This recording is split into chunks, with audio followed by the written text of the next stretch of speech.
कन्यागते सवितरि पित्रो यान्ति वै सुतान् अमावस्या दिने प्राप्ते गृहद्वारं समाश्रिताः श्रद्धाभावे स्वभवनं शापं दत्वा ब्रजन्ति ते. In Vedic astrology, Pitra Paksha is observed when the sun enters Virgo. The fifth house represents deeds from past lives. And since the sun rules the fifth house in Kal Purush horoscope, it symbolizes our ancestral lineage.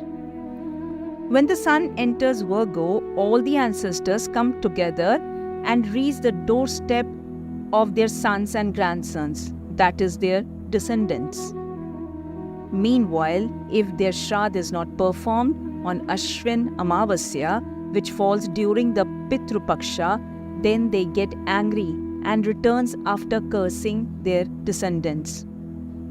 This is the reason why they should be offered tarpan with a mixture of flowers, fruits and water, etc.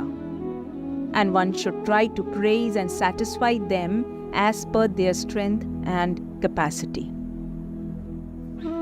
According to Swami Shivananda, Pitru Paksha increases the enjoyment of souls remaining in heaven before undergoing samsara or rebirth, or mitigates the suffering of those in other worlds.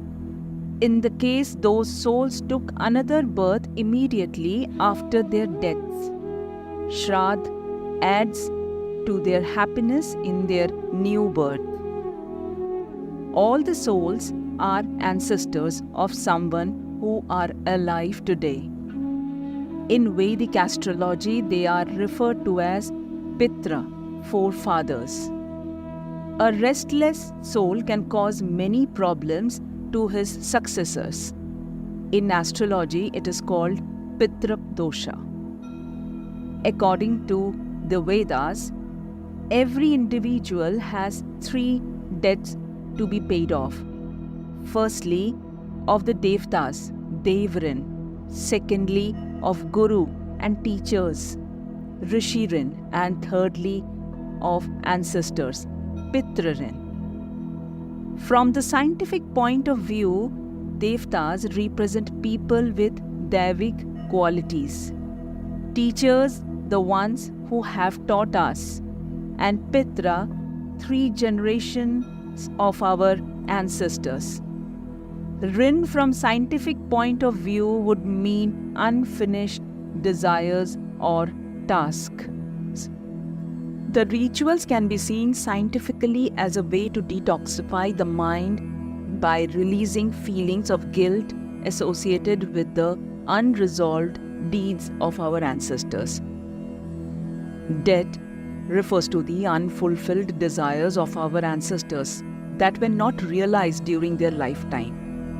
This responsibility often falls upon the eldest son of the family, who is expected to fulfill these desires through specific rituals. Failure to do so, it is believed to manifest as a sense of guilt within the family, potentially leading to issues such as financial loss, lack of direction, courage, and health problems. In mythology, these resulting challenges are referred to as PITRA DOSH. In the rituals, tarpan or the offering of water is made to the ancestors. In mythology, water or jal symbolizes the flow of thoughts, and offering it represents confession and reconnecting with the departed.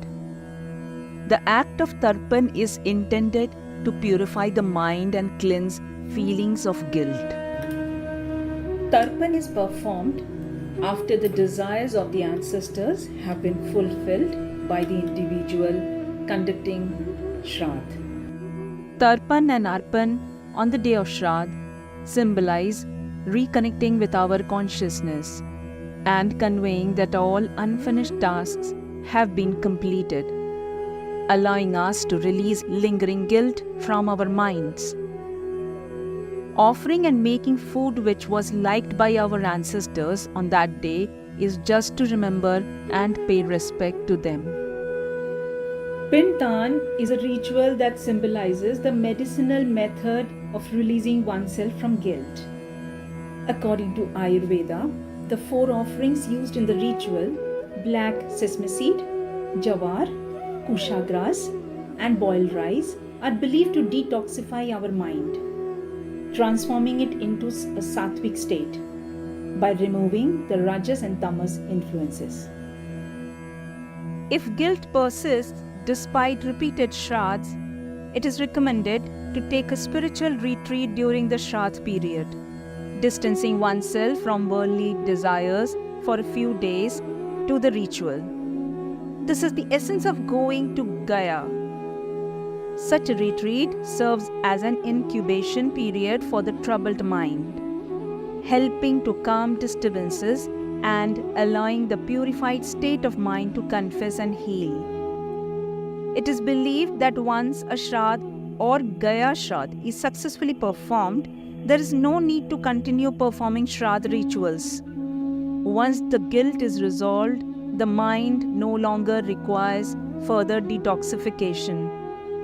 After this, the only practice that remains is remembrance, typically observed on the death anniversary of the deceased ancestor, often through acts of charity in their name. Auspicious activities are avoided during Shraddh, as this period is dedicated to the detoxification of the mind.